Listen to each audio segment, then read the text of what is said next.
today I'm going to address specifically how to overcome the dieting mentality that's really going on in our minds, because I believe in order to get free on the outside, we really have to start by the things that are going on the inside, which are the things in our minds and in our hearts.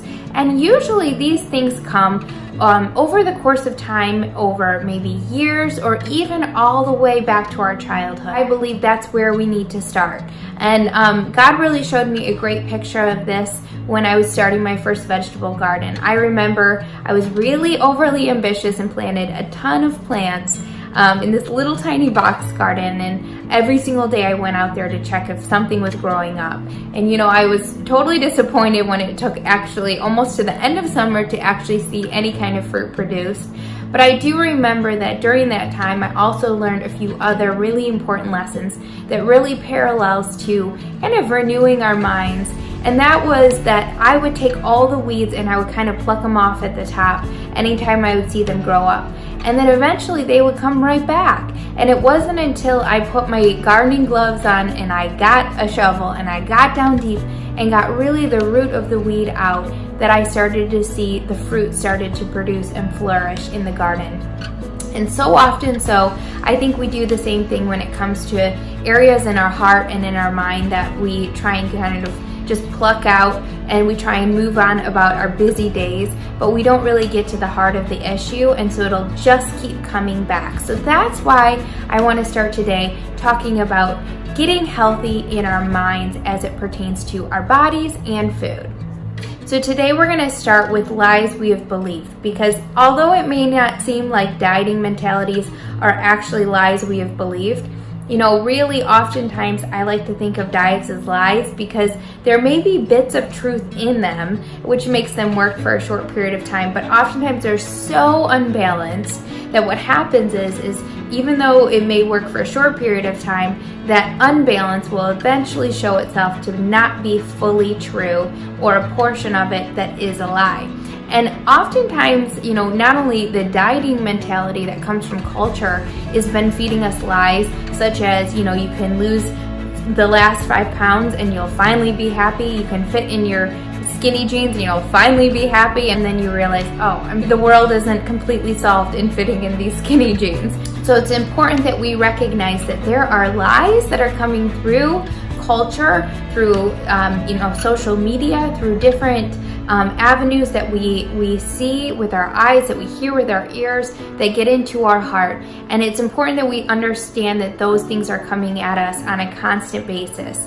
The second thing is that we have to recognize that there are lies that are coming from other people. Sometimes it can go all the way back to our childhood, like I shared with that young boy that spoke those words over me, and it really impacted my heart.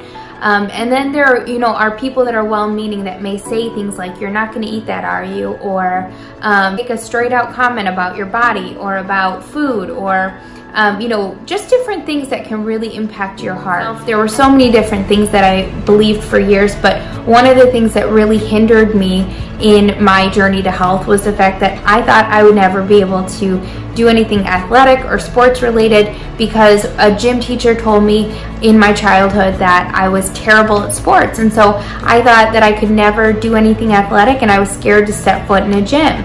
And it wasn't until I recognized that as a lie and I told myself, you know what, I can do this. I'm pretty good at dance and I like dancing around my house. Let me try a kickboxing class. And guess what? I loved it. And I wasn't amazing at it at first, but over time of practicing, I got pretty good at it. And then I started branching out and trying all different kinds of exercise classes. And now I love exercising in all different forms and fashions.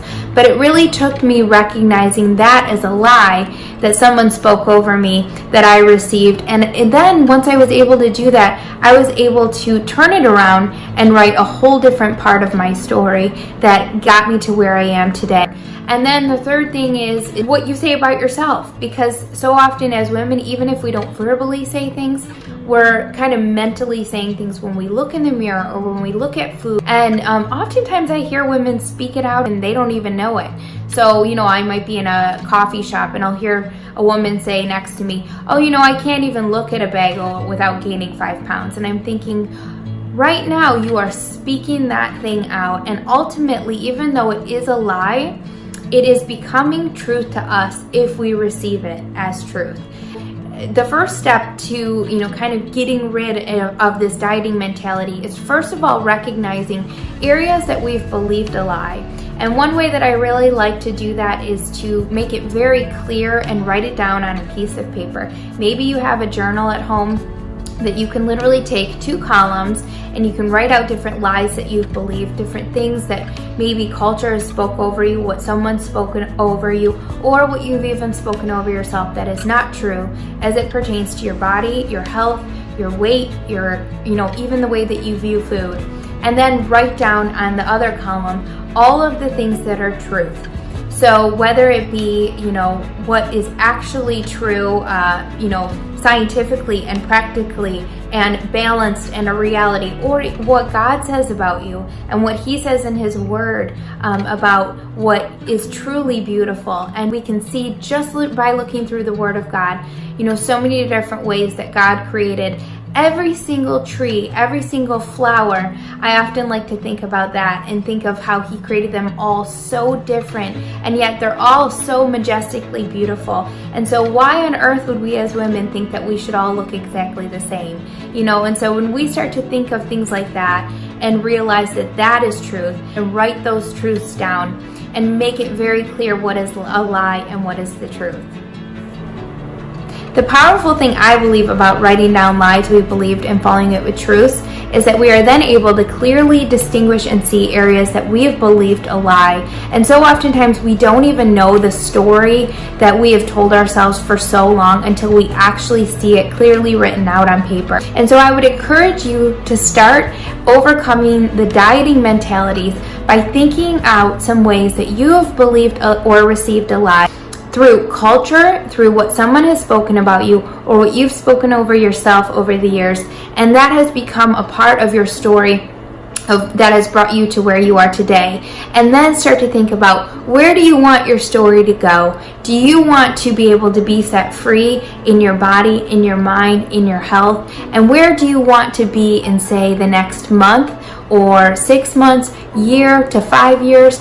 And begin to think about the things that you want to see lived out in your future that is breaking free from the things of your past. And that's where I want to leave you today and give you a little bit of homework to work on. I hope you have a wonderful, blessed rest of your day.